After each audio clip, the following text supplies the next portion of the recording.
জমিনে আপনার ফাহাদ কেন, আবু সাইদ কেন, মীর মুগ্ধ কেন, আমাদের শরীফ উসমান হাদি কেন? যদি আমাদের মতো রফিকুল ইসলাম মাদানীদেরকেও জীবন দিতে হয়, লাখো রফিকুল ইসলাম মাদানীরা জীবন দিবে, কিন্তু বাংলার জমিনে হাসিনা এবং আওয়ামী লীগের মতো আর কাউকে ভারতের গোলামি করতে দেওয়া যাবে না।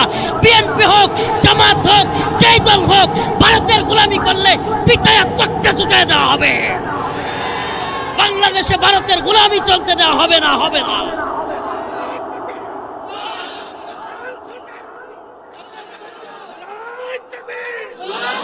সব কিছু মানতে পারি, কিন্তু বাংলাদেশে সরকারে আসার লোভে কোন দল, কোন নেতা ভারতের গোলামি করবে আমরা মানব না। যে দলেরই হোক, যদি ভারতের গোলামি করে সরকারে আসবার চিন্তা ভাবনা করে, আওয়ামী লীগের মতো লাথি খাওয়ার জন্য রেডি হও। ইয়া আইয়ুহাল্লাযীনা আমানু ইসতাঈনু বিস-সাবরি ওয়াস-সালাহ ইন্নাল্লাহা মা'আস-সাবিরিন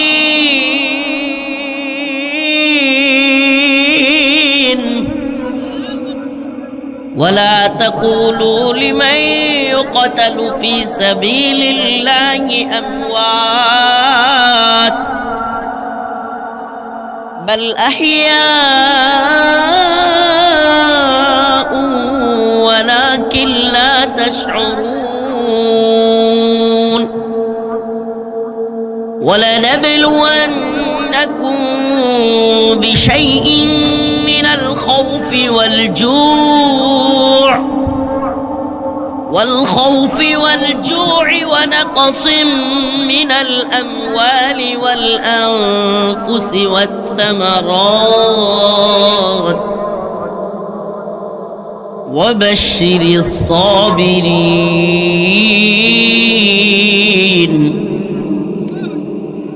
الذين إذا أصابتهم مصيبة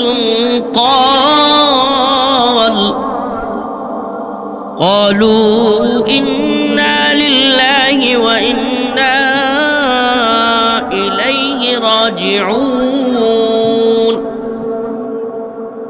صدق الله مولانا العظيم وصدق رسوله النبي الكريم ونحن على ذلك من الشاهدين والشاكرين والحمد لله رب العالمين সকলে একটু দরুদ শরীফ পড়ি। আল্লাহুম্মা সাল্লি আলা মুহাম্মাদিন ওয়া আলা আলি মুহাম্মাদ। কথা না বলে একটু দরুদ পড়ি। এই যুবক ভাইরা, কথা না বলে একটু দরুদ ইব্রাহিম তিলাওয়াত, দরুদ ইব্রাহিম পাঠ করি।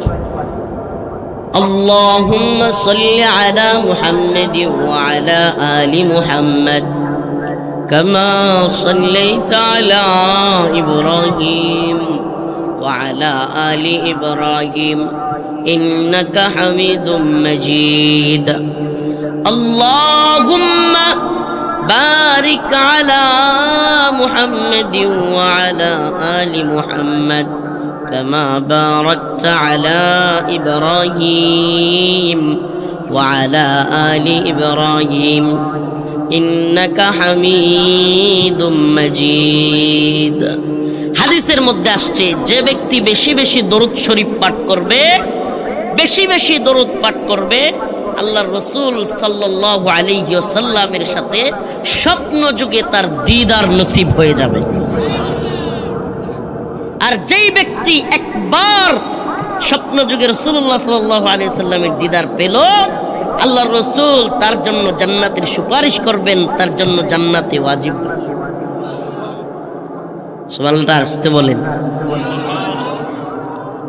2 দিন ব্যাপী 19তম বার্ষিক তাফসীরুল কোরআন মাহফিল বালিতা গাজীর বাগান জামে মসজিদ দারুল কোরআন হাফিজিয়া মাদ্রাসা ও এতিমখানা প্রাঙ্গণে সাতক্ষীরা সদর সাতক্ষীরা সদরের আজকের এই ঐতিহাসিক তাফসীরুল কোরআন মাহফিলের সম্মানিত সভাপতি, সম্মানিত উলামায়ে কেরাম, মুরব্বিয়ানে ইজাম, প্রিয় যুবক ভাইরা, স্নেহের ছোট ভাইরা, পর্দানিশীন শ্রদ্ধেয়া মা ও বোনেরা, আসলে রব্বে কাবার দরবারে হাজারো লাখো শুকরিয়া যে মহান আল্লাহ রব্বুল আলামিন এই হাজার হাজার জনতাকে আজকে বঞ্চিত করেন নাই। আবারও বলছি, আজকের এই পরিস্থিতিটা, এই উৎসব মুখর পরিস্থিতিটা আল্লাহ না করুক ঝামেলাও হইতে পারত। এই উৎসব মুখর পরিস্থিতি থাকতো না। এখান থেকে শত শত লোক আলমগীর ভাইকে বলতো যে আপনি দাওয়াতি দেন নাই, অনেক লোকেরা বলে বসতো। পরিস্থিতিটা এতটাই নাজুক ছিল যে আমার বক্তব্যও কেউ শোনার চেষ্টা করতো না, যে হুজুর কেন আইতে পারলো না। আমি হয়তো ফেসবুকে কিংবা লাইভে এসে বলতাম, কিন্তু তারপরে অনেকে বিশ্বাস করতে চাইতো না, মনে করতো যে হুজুর মনে হয় নাউজুবিল্লাহ কোনো সমস্যা হয়েছে। যেগুলো মানুষ আসলে আমাদের সমাজের মানুষ হয়েছে পজিটিভ ধারণা, হুসনে জন। আল্লাহ রসুল বলেছেন তোমরা এক মুমিন আর এক মুমিনের প্রতি হুসনে জন রাখো। কি জন? হুসনে জন, ভালো ধারণা, পজিটিভ চিন্তা ভাবনা। কিন্তু আমাদের সমাজে দেখা যায় পজিটিভ চিন্তা ভাবনার চাইতে নেগেটিভ চিন্তা ভাবনা বেশি। আমাদের সমাজের মানুষ ভালো কিছু খুঁজে না, ভালো কিছু বুঝে না, খারাপটা দেখে খারাপটা খুঁজে। যাই হোক, আল্লাহ তাআলা, আবারও বলছি, এটা আমি আপনাদেরকে বুঝাইতে পারবো না। এই এতবার কেন বলতেছি জানেন? এটা কল্পনাও করতে পারবেন না, বিরল ঘটনা। এক ছেলে মোটর সাইকেলে উঠছি, তাড়াতাড়ি বলতেছে হুজুর হেলমেট লাগাইতে হবে। লাভ দিয়ে উঠছি, ওই হেলমেট লাগাবো, ওমা এক আল্লাহর বান্দা, হাই মাদানি সাহেব, হুজুর 1 মিনিট একটা সেলফি তুলবো। আমি যাবো না, সব মোটর সাইকেলে হাজার হাজার মানুষ সাতক্ষীরা অপেক্ষা করতেছে, আমি ফ্লাইট মিস করবো। আমি আবার মোবাইলে লোকেশন দেখতেছি, লোকেশনে দেখাচ্ছে আমার এয়ারপোর্টে যাইতে লাগবে 40 মিনিট, আমার হাতে সময় আছে আর 20 মিনিট। আমি বলছি ভাই আমার 1 মিনিট সময় নাই।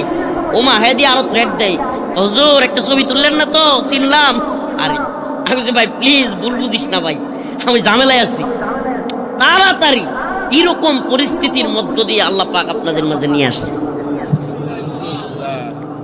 এজন্য আবারও আল্লাহর কাছে লাখো কোটি শুকরিয়া আদায় করছি যে আল্লাহ তাআলা এই হাজার হাজার মানুষকে বঞ্চিত করেন নাই এবং আমাকেও কোনো কটু কথা শোনান নাই, আমার ভাই আলমগীর ভাইকেও কোনো কটু কথা শুনতে হয় নাই। আল্লাহ তাআলা আমাদের সবার ইজ্জতকে হেফাজত করেছেন এবং আজকের প্রোগ্রামকে আল্লাহ রাব্বুল আলামিন এত সুন্দর জমজমাট আয়োজন করার সুযোগ আমাদেরকে করে দিয়েছেন।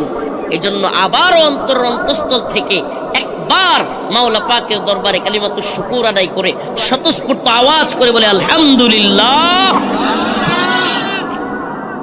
প্রিয় ভাইয়েরা আমার, সূরাতুল বাকারা, ড্রোনওয়ালাদেরকে বলবো আপনাদের ভিডিও করা শেষ হলে অফ করে ফেলতে হবে। এই ড্রোনগুলো মানুষ অতিরিক্ত ওইদিকে তাকায় থাকে, বক্তার মনোযোগও চলে যায়, শ্রোতাদের মনোযোগেও বিঘ্নতা ঘটে। আপনারা এই ড্রোনগুলো এখন একটু নামিয়ে ফেলেন দয়া করে, আল্লাহ তাআলা আমাদেরকে বোঝার তৌফিক দান করুক।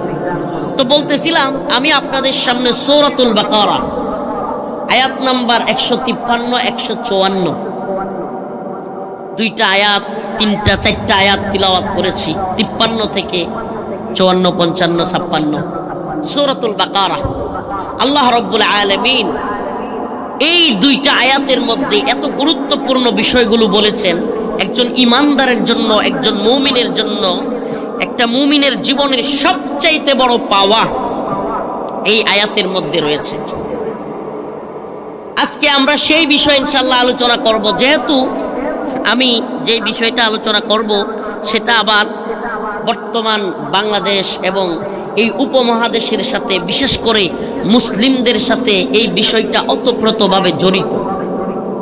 মুসলমানদের এই বিষয় ছাড়া মুসলমানদের যে গোলামির জিনজির, যেই গোলামির জিনজির আমরা বিগত 17 বছর ছিলাম, যেই গোলামির জিনজিরে এই বাংলাদেশের জনগণ আবদ্ধ ছিল, আওয়ামী স্বৈরাচার জালেম সরকার হিন্দুদের, হিন্দুত্ববাদী ভারতের গোলামি করে যেই জিনজির আমাদের পায়ে, যেই বেড়ি আমাদের পায়ে পড়াইছিল, আপনাদের এলাকায় আইসা শুনলাম একটা কথা নাকি ছড়াইছে, ওই যে বেরি পড়া ছিল যে ওই হুজুর, অনেকেই নাকি এটা বলে।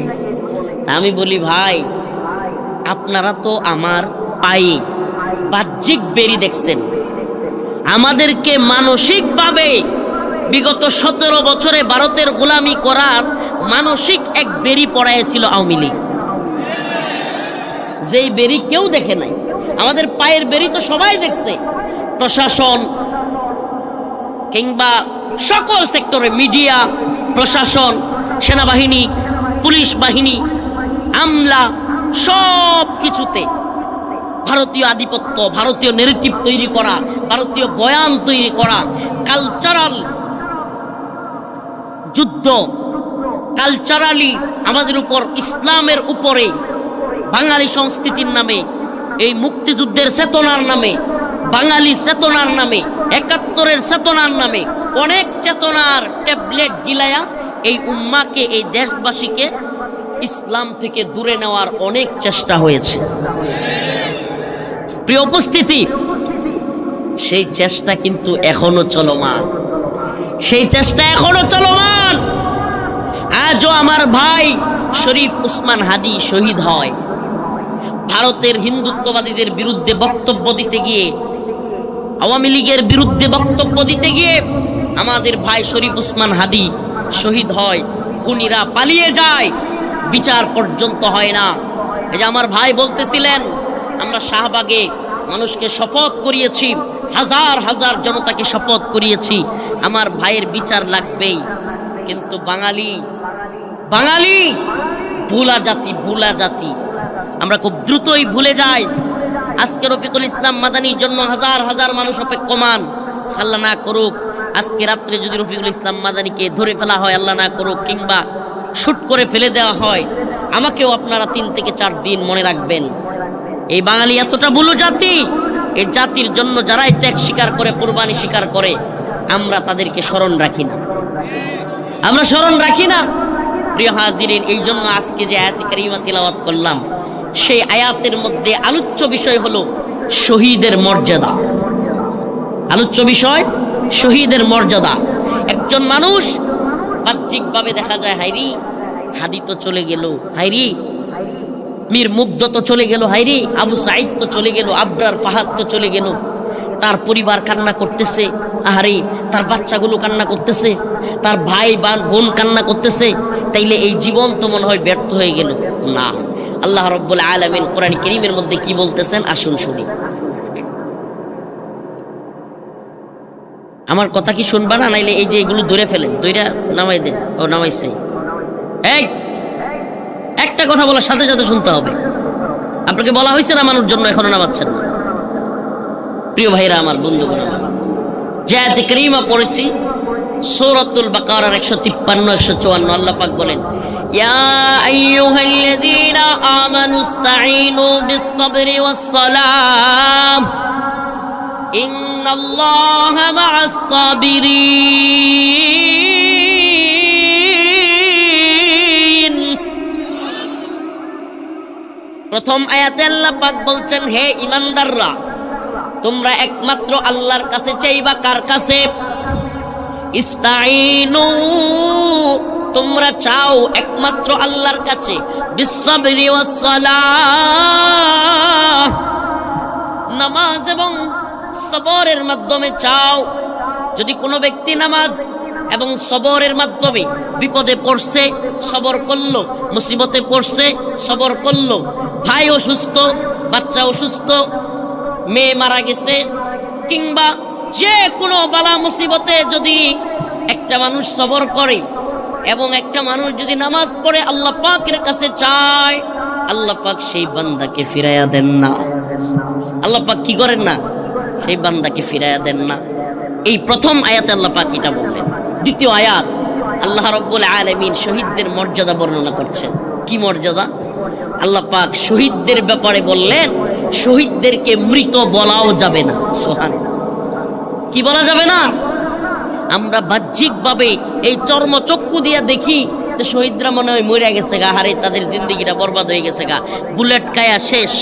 কিন্তু আল্লাহ বলেন, ওয়ালা তাকুলু লিমান ইউকতালু ফি সাবিলিল্লাহি আমওয়াত বাল আহইয়া বাল আহইয়া বাল আহইয়া ওয়ালাকিন লা তাশউরুন। আল্লাহ রাব্বুল আলামিন বলেন, দুনিয়ায় তোমরা যারা দ্বীনের জন্য কাফের মুশরিকদের বিরুদ্ধে যুদ্ধ করতে গিয়া উম্মতের জন্য, জাতির জন্য, দ্বীনের জন্য যারা জীবন দেয় তাদেরকে তোমরা মৃত বলিও না। ওয়ালা তাকুলু লিমান ইউকতালু ফি সাবিলিল্লাহি আমওয়াত, তোমরা তাদেরকে মৃত বলিও না, মৃত বলাও নিষেধ। আল্লাহ পাক অন্য এক আয়াতের মধ্যে বলেন, ওয়ালা তাহসাবান্নাল্লাযীনা কুতিলু ফি সাবিলিল্লাহি আমওয়াতা বাল আহইয়াউন ইনদা রাব্বিহিম ইউরযাকুন। সুবহানাল্লাহ। ওয়ালা তাহসাবান্নাল্লাযীনা কুতিলু ফি সাবিলিল্লাহি আমওয়াতা, আল্লাহ রাব্বুল আলামিন বলেন, যারা আল্লাহর পথে জীবন দেয়, যারা উম্মতের জন্য, দ্বীনের জন্য নিজের জীবন কুরবানি করে দেয়, আল্লাহ পাক বলেন ফি সাবিলিল্লাহি আমওয়াতা বাল আহইয়া, তারা জীবিত, তারা মৃত নয়। ইনদা রাব্বিহিম ইউরযাকুন, তারা তাদের রবের কাছে রিজিক প্রাপ্ত। সুবহানাল্লাহ। তারা তাদের রবের কাছে কি? রিজিক প্রাপ্ত। মঞ্চে উঠা বসা না করলে একটু ভালো হবে। তারা তাদের রবের পক্ষ থেকে রিজিক প্রাপ্ত। আল্লাহ রাসূল সাল্লাল্লাহু আলাইহি ওয়াসাল্লাম হাদিসের মধ্যে বলেন, কেমন রিজিক প্রাপ্ত? কেমন রিজিক প্রাপ্ত? আল্লাহর রাসূল বলেন, এই দুনিয়া থেকে যারা দ্বীনের জন্য, ইসলামের জন্য আন্দোলন করতে গিয়া, সংগ্রাম করতে গিয়া, জিহাদ ফি সাবিলিল্লাহর পথে, দ্বীনের পথে, হকের পথে, সত্যের পথে, ন্যায়ের পথে, ইনসাফের পথে নিজের জীবন বিলিয়ে দিল, আল্লাহর রাসূল বলেন ওই সমস্ত মুমিন বান্দাদের আত্মাটাকে আল্লাহ তাআলা দুনিয়া থেকে নিয়া আখিরাতের একটা জান্নাতের সবুজ পাখির মধ্যে ঢুকায়া দেন। কি করেন? দুনিয়ার আত্মাটা দেখতে দেখা যায় যে লোকটা তো মারা গেছে। আল্লাহ বলেন, লা ওয়ালা তাকুলু লিমান ইউকতালু ফি সাবিলিল্লাহ, আল্লাহর পথে যারা জীবন দিয়েছে তাদেরকে মৃত বলবা না। তাইলে আল্লাহর পথে জীবন দিছে, মৃত না বললে কি? ওই আত্মাটা আল্লাহ তাআলা জান্নাতের সবুজ পাখির মধ্যে ঢুকায়া দেন। ওই সবুজ পাখিটা জান্নাতের ভিতরে গিয়া উড়তে থাকে, ঘুরতে থাকে, যেখানে মন চায় যায়, যা মন চায় খায়। সুবহানাল্লাহ। শহীদ হওয়ার তামান্না আছে তো? কথা কয় না। শাহাদাতের তামান্না আছে রে? বলেন আছে নি শাহাদাতের তামান্না? আরে বাংলার জমিনে আবরার ফাহাদ কেন, আবু সাইদ কেন, মীর মুগ্ধ কেন, আমাদের শরীফ উসমান হাদি কেন? যদি আমাদের মতো রফিকুল ইসলাম মাদানীদেরকেও জীবন দিতে হয়, লাখো রফিকুল ইসলাম মাদানীরা জীবন দিবে।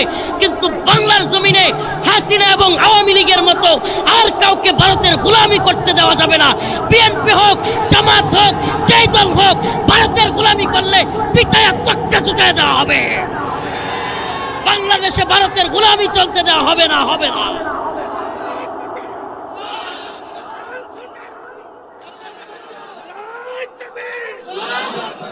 আমরা সব কিছু মানতে পারি, মুসলমান সজাগ থাকতে হবে। আমরা সব কিছু মানতে পারি, কিন্তু বাংলাদেশে সরকারে আসার লোভে কোন দল, কোন নেতা ভারতের গোলামি করবে আমরা মানব না। যে দলেরই হোক, যদি ভারতের গোলামি করে সরকারে আসবার চিন্তা ভাবনা করে, আওয়ামী লীগের মতো লাথি খাওয়ার জন্য রেডি হও। আমরা প্রয়োজনে শহীদ হয়ে যাব ইনশাআল্লাহ। এই সাতক্ষীরার মুসলমান শহীদ হইতে রাজি আছেন না ইনশাআল্লাহ? শহীদের মর্যাদা কি? আল্লাহর ল্যাম্পপোস্টের নিচে গিয়া জান্নাতের সবুজ পাখি হয়ে বসবে। সবুজ পাখির মধ্যে আল্লাহ আত্মারা ঢুকায় দিবে। ওই আত্মা আল্লাহ তাআলার জান্নাতে ঘুরবে, যেখানে মন চায় খাবে, ঘুরবে ফিরবে, যা মন চায় খাবে। আল্লাহর জান্নাতে ঘুরতে ঘুরতে আরশ, সুবহানাল্লাহ, আরশে আজিমের ল্যাম্পপোস্টের নিচে গিয়া বসবে। আল্লাহ ডাক দিয়া বলবে, সুবহানাল্লাহ, একটা মুমিনের সবচাইতে বড় তামান্না, সবচাইতে বড় আশা, মুমিন তার মাওলার সাথে সাক্ষাৎ করবে। আমার আপনার আমাদের সকলের আশা নাই? আরে আমারে যে বানাইলো, সুবহানাল্লাহ, এক একজনের চেহারা একরকম। আরে নেত্রকোনার মানুষের চেহারা একরকম, সাতক্ষীরার মানুষের চেহারা আরেক রকম। হাই রে, সৌদি আরবের মানুষের চেহারা একরকম, পশ্চিমাদের চেহারা আরেক রকম, নাইজেরিয়ান লোকদের চেহারা আরেক রকম। সুবহানাল্লাহ, এই যে এত নিপুণভাবে একজনের নাক আরেকজনের নাকের সাথে, একজনের চোখ আরেকজনের চোখের সাথে, একজনের কান আরেকজনের কানের সাথে মিলে না। সুবহানাল্লাহ, পর্দার নিচ দিয়া কোনো মানুষ হাইটা গেলে ওই ছোট্ট ছোট্ট কদম ফেলতেছে, ওইটা দেইকাও পরিচিত মানুষ একজন আরেকজনকে বইলা ফেলে। ঠিক কি ঠিক না? পর্দার নিচ দিয়ে হাইতে যাইতেছে, এটা মানুষ দেখলে তার চেহারা দেখা যায় না, পেট দেখা যায় না, তার মুখ কিচ্ছু দেখা যায় না, খালি একটু হাঁটাটা দেখা যায়, ওইটা দেইকাও বলা যায় লোকটা কে। সুবহানাল্লাহ, তাইলে ওই কারিগরের নাম কি? আরো জোরে জোরে বলেন কে? ওই আল্লাহ রাব্বুল আলামিন শহীদের আত্মাটাকে জান্নাতের মধ্যে ঢুকায়া দিবে। সুবহানাল্লাহি ওয়া বিহামদিহি সুবহানাকা ইয়া রাব উহিব্বুকা ইয়া রাব। হে আল্লাহ, আমাদেরকেও শহীদ হিসেবে কবুল করেন। শহীদের মিছিলে নাম লিখাতে চলো মুসলিম ভাই, শহীদের মিছিলে নাম লিখাতে চলো মুসলিম ভাই। মরণের স্বাদ পাবে তুমি, এসো না নাম লিখাই। মরণের স্বাদ শাহাদাতের মৃত্যুর মধ্যে। সুবহানাল্লাহ, কয় হুজুর মরণের মধ্যে আবার স্বাদ? হ্যাঁ, হাদিসে পাকের মধ্যে আসছে, আল্লাহ রাসূল বলেছেন যেই ব্যক্তি শহীদ হবে, ছোট্ট একটা পিপিলিকার কামড়ের চাইতেও তার মৃত্যুটা আরো সহজ হবে। সুবহানাল্লাহ বলবেন না? ছোট্ট একটা পিপিলিকার কামড়ের চাইতেও তার মৃত্যু আরো সহজ। আর যে শহীদ হবে না, এই দুনিয়ার বাহ্যিক মৃত্যু যারা বরণ করবে, বকরি যেমনে জীবিত রাইকা, এই আপনারা যখন বকরি জবাই করেন, গাছের মধ্যে গলাটা বাইন্দা পরে চুলায় না?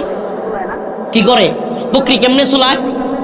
ওই গাছের মধ্যে ঝুলাইয়া তারপরে টেনে টেনে চামড়া চুলায় না? আচ্ছা, কোনো বকরি যদি জবাই না কইরা আস্ত বকরি, জীবিত বকরি যদি সাল বাকল তুলতো, ওর চিৎকারে আশেপাশে কেউ থাকতে পারতো?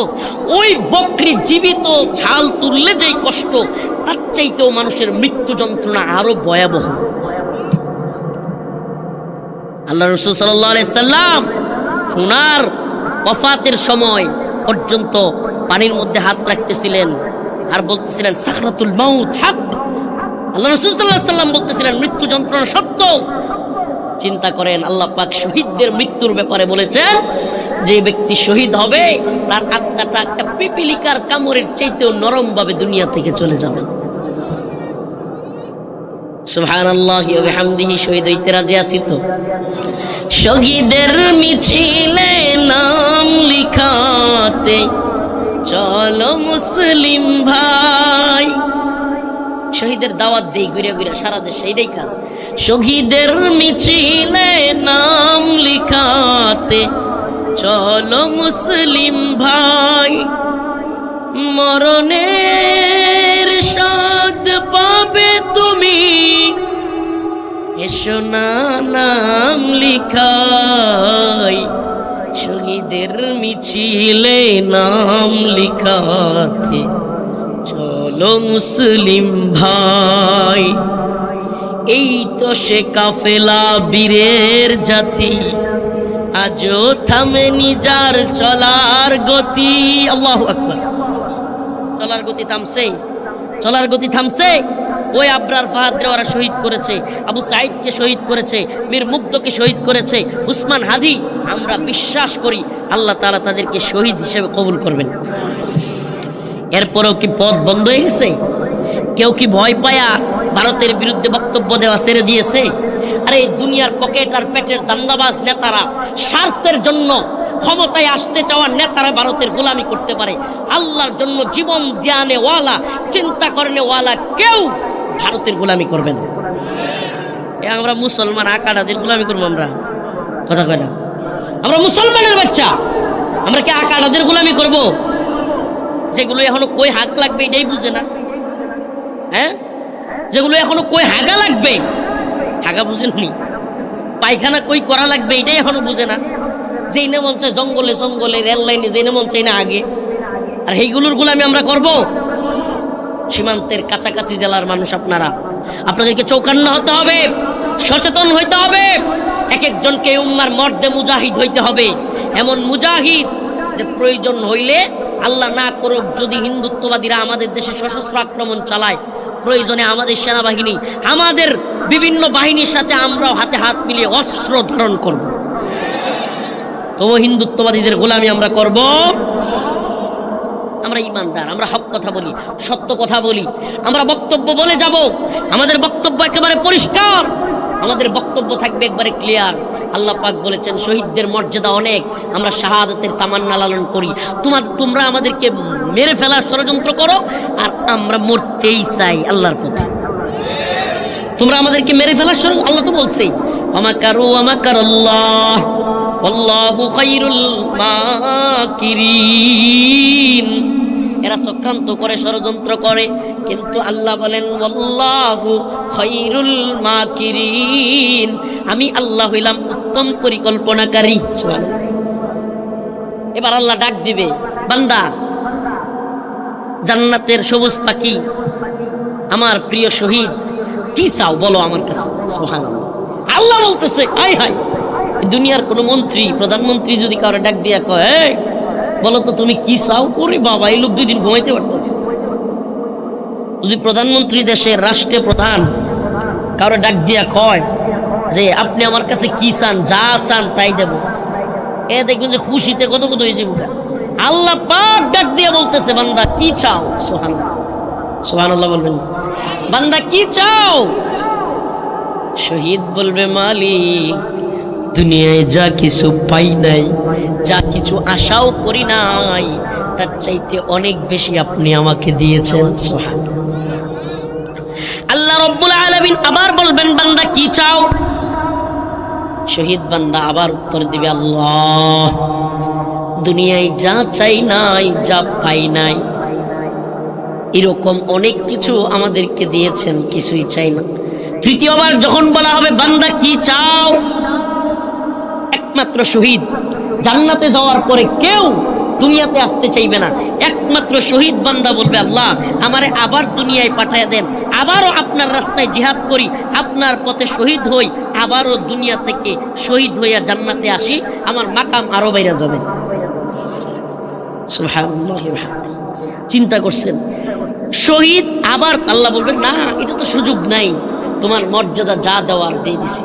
সুবহানাল্লাহ। প্রিয় হাজিরিন, আজকে কিছু কথা আমাদেরকে বলতে হচ্ছে, আপনাদের সামনে রেখে কিছু কথা আমাদেরকে বলতে হচ্ছে।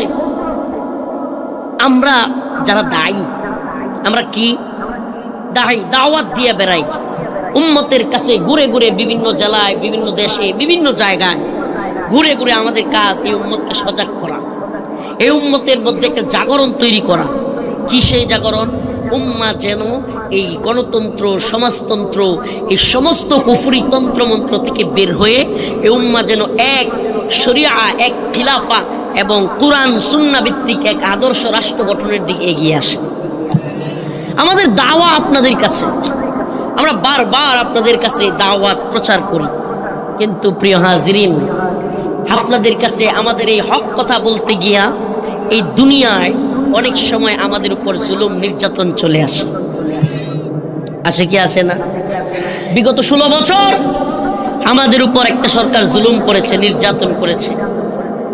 2000 মানুষের জীবনের বিনিময়ে, আমাদের কারাগার রিমান্ডের বিনিময়ে, রাজপথে লড়াই করার বিনিময়ে কখনো ভয় পেয়ে চুপসে যায়নি। আল্লাহ মাফ করুক, নিজের ব্যক্তিগত ক্রেডিট বলছি না ভাই, ব্যক্তিগত কোনো কথা বলার জন্য বসি নাই, কিন্তু বাস্তবতাটা আপনাদের সামনে বলতে হচ্ছে। কখনোই কারাগার থেকে এসেও কখনো একবারও আল্লাহ মাফ করুক আওয়ামী আমলেও জবান বন্ধ করি নাই, যা বলার বলেছি। অনেক বাধা আসছে, আবারও মাহফিল বন্ধ করে দেওয়া হয়েছে, মাইক কেড়ে নেওয়া হয়েছে, আবারও জেলখানায় নিয়ে যাবে এমন পরিস্থিতি তৈরি হয়েছে। তবু আন্দোলন সংগ্রাম থেকে পিছপা হই নাই। ভেবেছিলাম 2024 সালের 5ই আগস্টের পরে আমরা একটা সুন্দর বাংলাদেশ উপহার পাব, কিন্তু আফসোস এবং পরিতাপের সাথে বলতে হচ্ছে আজকেও আমাদেরকে দেখা লাগে যে হিন্দুত্ববাদী ভারতের কথায় বাংলাদেশে আলেমদেরকে গ্রেফতার করতেছে এই সরকার। কত বড় নির্লজ্জ এই সরকার! যাত্রাবাড়িতে আপনারা জানেন দিনে রাতে কখনো আন্দোলন বন্ধ হয়নি। জুলাইয়ের আন্দোলনে ঢাকার যাত্রাবাড়িতে দিনে রাতে কখনো আন্দোলন বন্ধ হয় নাই। উপর থেকে হেলিকপ্টার দিয়ে গুলি করেও আন্দোলন বন্ধ করতে পারে নাই। কারা ছিল? এ আমাদের মতো মাদ্রাসা ছাত্ররা ছিল, আমরা ছিলাম। আন্দোলন সংগ্রাম এটা সবাই দেখেছে। আমি ওপেন, যখন সবাই নীরব, অনেক আলেমরা পর্যন্ত নীরব, ফেসবুক লাইভে এসে আন্দোলনের পক্ষে শক্ত অবস্থান নিয়ে বলেছিলাম এই আন্দোলনে স্বতঃস্ফূর্তভাবে সকলের নামতে হবে। মাদ্রাসার ছাত্রদেরকে আহ্বান করেছিলাম, এই লাইভ আমার এখনো আছে।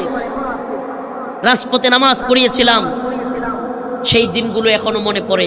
অথচ গতকালকে এর আগের দিন আমাদের এক ভাই মুফতি আইনুল হক কাসেমি দামাত বারকাতুহুকে প্রথম আলো এবং ডেইলি স্টারের বিরুদ্ধে ফেসবুকে লেখালেখির কারণে অ্যারেস্ট করেছে এই কুলাঙ্গার সরকার,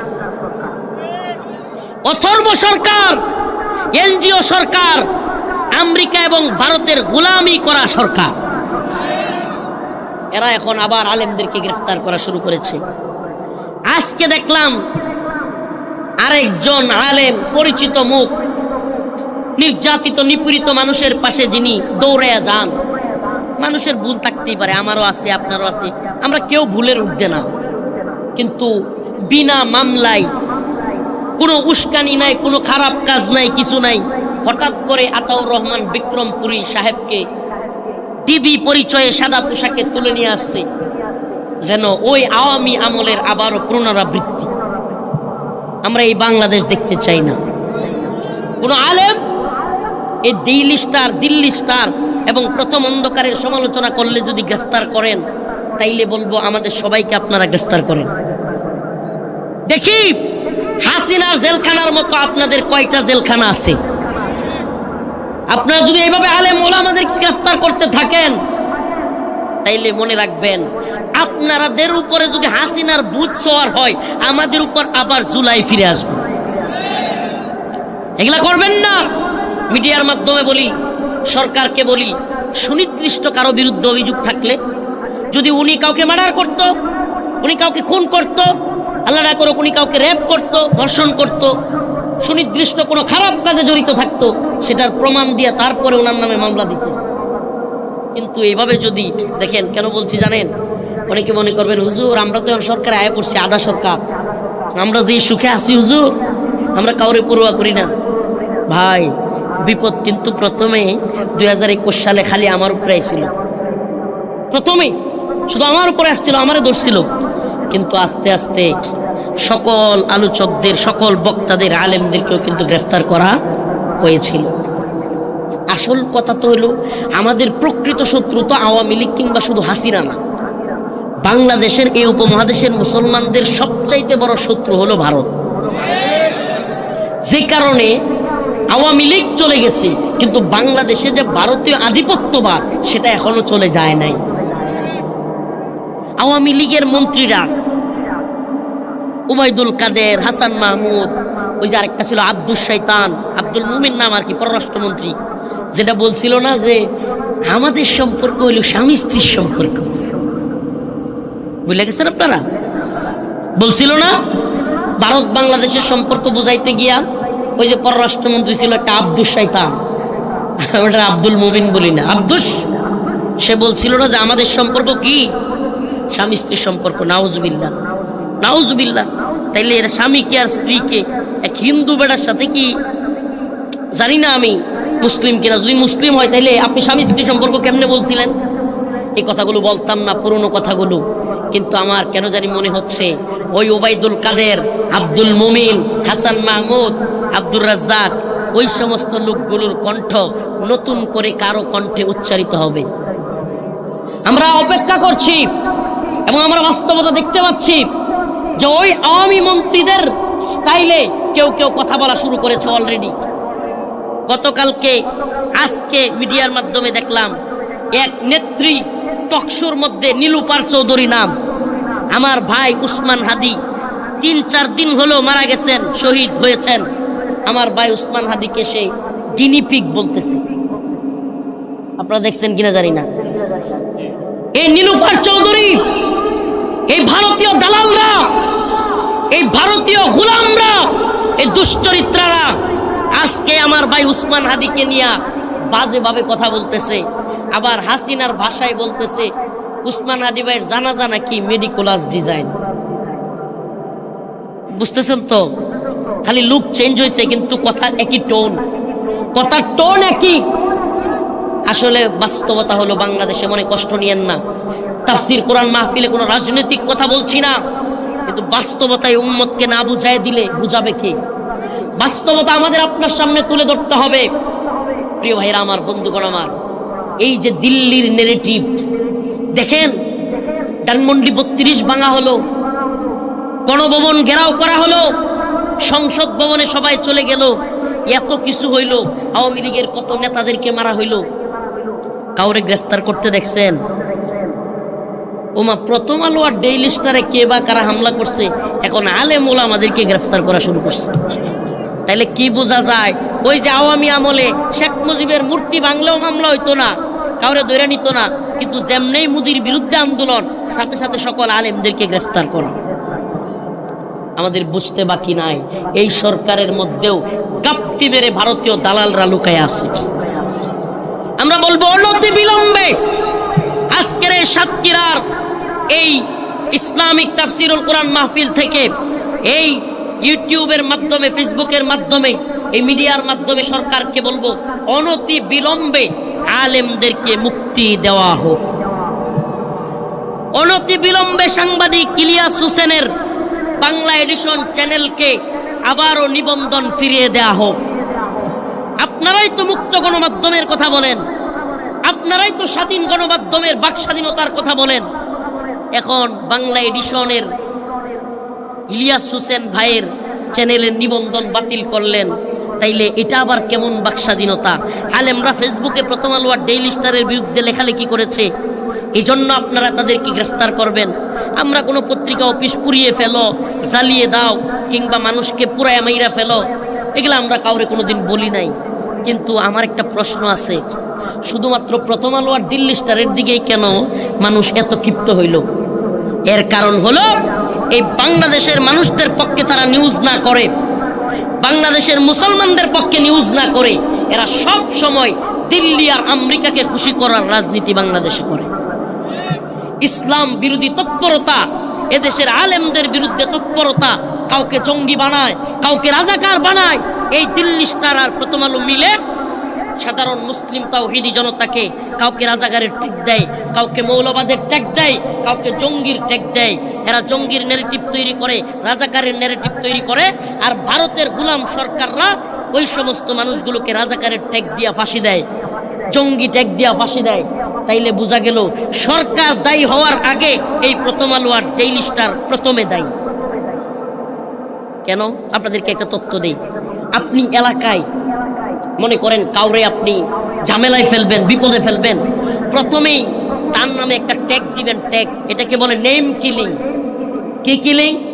নেম কিলিং। তাকে হত্যা করবার জন্য আপনি বলবেন যে অমুক তো পাগল হয়ে গেছে। কি হয়ে গেছে? পাগল হয়ে গেছে। অমুকের কুকুরটা পাগল হয়ে গেছে। একটা কুকুর আপনার শত্রুর, আপনি চান যে তার কুকুরটা মেরে ফেলতেন, পাগলা কুত্তা বলবেন, পাবলিক পিডায় মেরে ফেলবে, সবাই বলবে পাগলা কুকুর, বিচার হবে। এটাকে বলে নেম কিলিং। বাংলাদেশেও এই প্রথম আলো আর ডেইলি স্টার নেম কিলিং করে। আগে ট্যাগ দেয়, কেউ রাজাকার বলে, কাউকে জঙ্গি বলে, কাউকে মৌলবাদী বলে, ট্যাগ দিতেই থাকে, দিতেই থাকে। একদিন, 2 দিন, 3 দিন, 100 দিন যখন একটা মিথ্যাও বলা হয়, তখন সেটা সত্যের মতো শোনা যায়। এই পত্রিকাগুলোর কাজ হলো আলেমদেরকে এইভাবে ট্যাগ দেয়া, কাউকে জঙ্গি, কাউকে রাজাকার, কাউকে উগ্রবাদী, মৌলবাদী।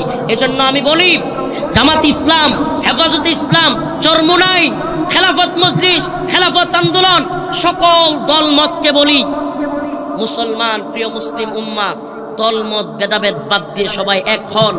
আমরা সবাই মুসলমান, আমরা ভাই ভাই, হাতে হাত রাখো। দিল্লির গোলামি থেকে হাসিনা চলে গেছে, এখনো বাংলাদেশ মুক্ত হয় নাই। যদি আমরা এক হইতে না পারি, সমস্ত দল মতের উঠতে উঠতে না পারি, বাংলাদেশকে দিল্লির গোলামি থেকে মুক্ত করা সম্ভব হবে না। আমাদেরকে হাতে হাত রাখতে হবে, আমাদেরকে দিল্লিকে চ্যালেঞ্জ জানাইতে হবে। আমরা যুদ্ধ চাই না, আমরা যুদ্ধ চাই না। আবারও বলছি, আমরা শান্তি চাই, আমরা শান্তিকামী। কিন্তু কেউ যদি আমাদের উপর যুদ্ধ চাপায়া দেয়, আমরা পরোয়াও করি না। যুদ্ধ চাপায়া দিলে কি করি না? কথা বলেন না, পরোয়া করি। প্রিয় হাজিরিন, প্রিয় উম্মাহ, আমাদের বক্তব্য ক্লিয়ার। আমাদেরকে প্রকৃত মুসলমান হইতে হবে। কেমন মুসলমান? এই নামদারি মুসলমান হইলে হবে না। ওই যে মনে করেন ভ্যারাইটি স্টোর একটা দোকান দিছে এক লোক, ভ্যারাইটি স্টোর নাম দিছে, যায় লোকে কইছে যে ভাই আমারে আলু দেন। ভ্যারাইটি স্টোর বুঝছেন তো, যেই দোকানে সব রকমের পণ্য পাওয়া যায়, এইসব দোকানের নাম কি দেয়? Variety store. বলছে যে ভাই আমার চাল দরকার, কয় চাল নাই। কয় ডাল, কয় নাই। তেল, কয় নাই। আলু, কয় নাই। পেঁয়াজ, কয় নাই। কয় ভাই আপনার দোকানের নাম দিয়েছেন ভ্যারাইটি স্টোর, কিন্তু কোনো কিছুই নাই। আর বলিয়েন না, আর বলিয়েন না, আমি জুয়া খেইলা দোকানে সব কিছু শেষ করে দিছি। এখন দোকানের নাম আছে ভ্যারাইটি স্টোর, কিন্তু কামে কিছুই নাই। আমাদের মুসলমানদের অবস্থা যদি এমন হয় যে ভ্যারাইটিস মুসলমান, উপর দিয়া টুপি পাগড়ি জুব্বা থাকবে, মাঝে মাঝে নামাজও পড়ি, কুরবানি আইলে কুরবানিও দেই, কিন্তু অন্তর থেকে যদি আমরা মুসলমান হইতে না পারি, প্রকৃত পক্ষে যদি মুসলমান হইতে না পারি, তাইলে আমাদেরকে পস্তাইতে হবে। আল্লাহ রসুল একটা হাদিসের মধ্যে বলেছেন, অনেক আগে এই আলোচনাটা করতাম, আবারও বলি। আল্লাহ রসুল সাল্লাল্লাহু আলাইহি ওয়াসাল্লাম বলেছেন, ইউশিকু আইয়াতি আলান নাসি জামান লা ইয়াবকা মিনাল ইসলাম ইল্লা ইসমুহু ওয়া লা ইয়াবকা মিনাল কুরআন ইল্লা রাসমুহু মাসাজিদুহুম আমিরাতুন ওয়া হিয়া খারাবুম মিনাল হুদা। আল্লাহ রাসূল বলেন যে এমন একটা জামানা আসতেছে, অচিরেই ইউশিকু, অচিরেই এমন একটা জামানা আসতেছে যে জামানায় লা ইয়াবকা মিনাল ইসলাম ইল্লা ইসমুহু, ইসলাম থাকবে শুধুমাত্র নাম মাত্র। কি মাত্র? নাম মাত্র। নাম ইসলামউদ্দিন, নামাজ পড়ে না, আছে না নাই? নাম কি? ইসলামউদ্দিন, নামাজ পড়ে না। নাম ইমান আলী, ইমানের খবর নাই। তো এরকম নামদারি মুসলমান হইলে চলবে না, কাজে মুসলমান হইতে হবে। আফাতুমিনুনা বিবাদিল কিতাব ওয়া তাকফুরুনা বিবাদ, কিছু অংশের উপর বিশ্বাস করলাম, কিছু অংশ ছাইরা দিলাম, এরকম মুসলমান হইলে চলবে না। আল্লাহর উপর পূর্ণ আস্থা বিশ্বাস রাখতে হবে।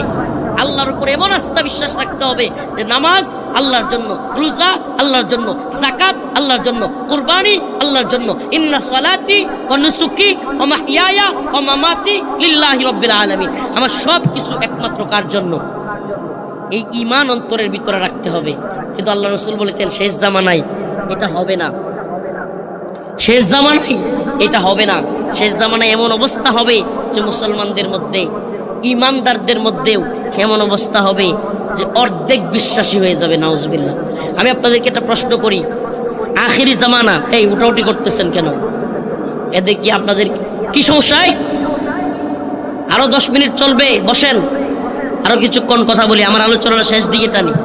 প্রিয় ভাইরা আমার, বলতেছিলাম যে আমাদের মধ্যে ইমানদার, প্রকৃত ইমানদার যদি হইতে পারতাম। এই যে আমার ভাই মাইক নিয়ে বলতেছিল যে সাতক্ষীরা এটা হলো ইসলামী আন্দোলনের এলাকা। আমি আপনাদের কাছে জানতে চাই, আমরা যদি প্রকৃত ইসলামী আন্দোলনের কর্মী হইতে পারতাম, যদি প্রকৃত শাহাদাতের নজরানা পেশ করার মতো সাহস হিম্মত রাখতাম, বাংলাদেশের একটা মদের বারোকি থাকতো, মদের লাইসেন্স থাকতো, পতিতালয় থাকতো, সুদের যত ব্যাংক আছে, নাউজুবিল্লাহ, আল্লাহ পাক সব কিছুকে যেগুলো হারাম করেছেন রাষ্ট্রীয়ভাবে সেগুলো বৈধতা দিতে পারত। আপনাকে একটা প্রশ্ন করি, আল্লাহ রসুলের একজন সাহাবী যদি জীবিত থাকতো, কয়জন? একজন সাহাবী যদি জীবিত থাকতো, বাংলাদেশে কোনো একটা মদের বারের অনুমোদন সরকার দিতে পারত? প্রিয় ভাইরা আমার, বন্ধুগণ আমার, আমাদের মেসেজ ক্লিয়ার আপনাদের কাছে যে আমরা শুধু নামাজ, রোজা, হজ, যাকাত, কোরবানির ক্ষেত্রে আল্লাহরে মানবো, আর বিধানের ক্ষেত্রে, আইনের ক্ষেত্রে আল্লাহর বিধান মানবো না, আল্লাহর আইন মানবো না, সেটা হতে পারে? সেটা হতে পারে না। আল্লাহর বিধান মানতে হবে। আসমানের মালিক যেমন আল্লাহ, জমিনের মালিক যেমন আল্লাহ, কুরবানি যেমন আল্লাহর জন্য, আমার হায়াত, আমার মৃত্যু যেমন আল্লাহর জন্য, বিধান দাতা মাবুদ একমাত্র আল্লাহ। ইনিল হুকমু ইল্লা লিল্লাহ, আমারা আল্লাহ তা'বুদু ইল্লা ইয়া, হুকুম দানের একমাত্র মালিক কে? তাইলে আমরা কি আল্লাহর বিধান মানবো না হাসিনার বিধান মানবো? আল্লাহর বিধান মানবো না ডক্টর মোহাম্মদ ইউনূসের বিধান মানবো? আবারও বলছি, কেন?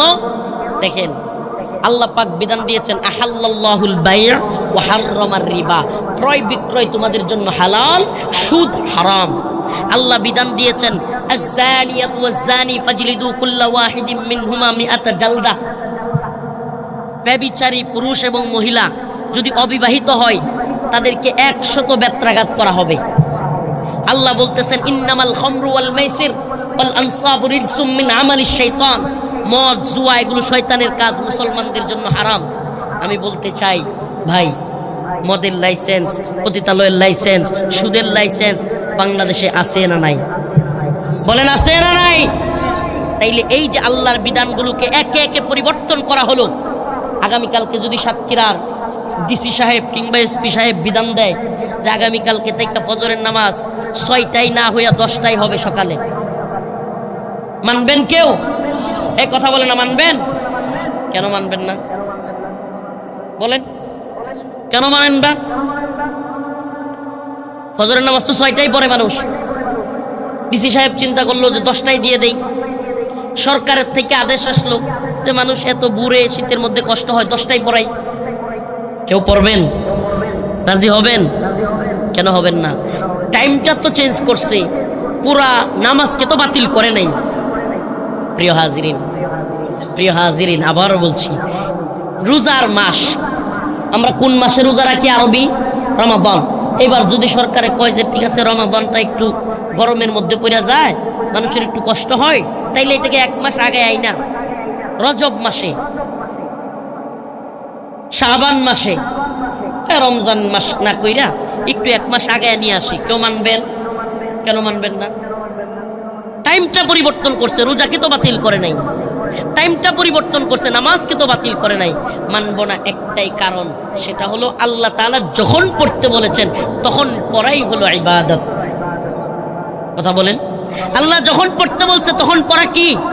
আল্লাহ যখন পড়তে নিষেধ করছে তখন না পড়াই ইবাদত। সুবহানাল্লাহ। নফল রোজা রাখা সওয়াবের কাজ না গুনাহের কাজ? একটু কথা বললেন না ভাই, কোথায় গেছেন নাকি? নফল রোজা রাখা সওয়াবের কাজ না গুনাহের কাজ? যদি কোনো ব্যক্তি ঈদের দিন রোজা রাখে সওয়াব হবে না গুনাহ হবে? কেন? নফল রোজা রাখলে তো সওয়াব, তাহলে ঈদের দিন রাখলে গুনাহ হবে। কারণ আল্লাহর হুকুম নাই ঈদের দিন রোজা রাখা। নামাজ পড়া, নফল নামাজ, সওয়াব না গুনাহ? যদি কোনো ব্যক্তি সূর্য উদয়ের সময় পড়ে, সূর্য অস্ত যাওয়ার সময় পড়ে, বোঝা গেল ভাই নামাজ পড়া, রোজা রাখাই প্রকৃতপক্ষে কবুলযোগ্য ইবাদত না। আল্লাহ পাকের হুকুম মানাই হলো সবচাইতে বড়। তাইলে এটা কি শুধু নামাজ রোজার ক্ষেত্রেই, নাকি মদের ক্ষেত্রে, সুদের ক্ষেত্রে, পতিতালয়ের ক্ষেত্রে, সব কিছুর ক্ষেত্রে আল্লাহর বিধান মানতে হবে কি হবে না?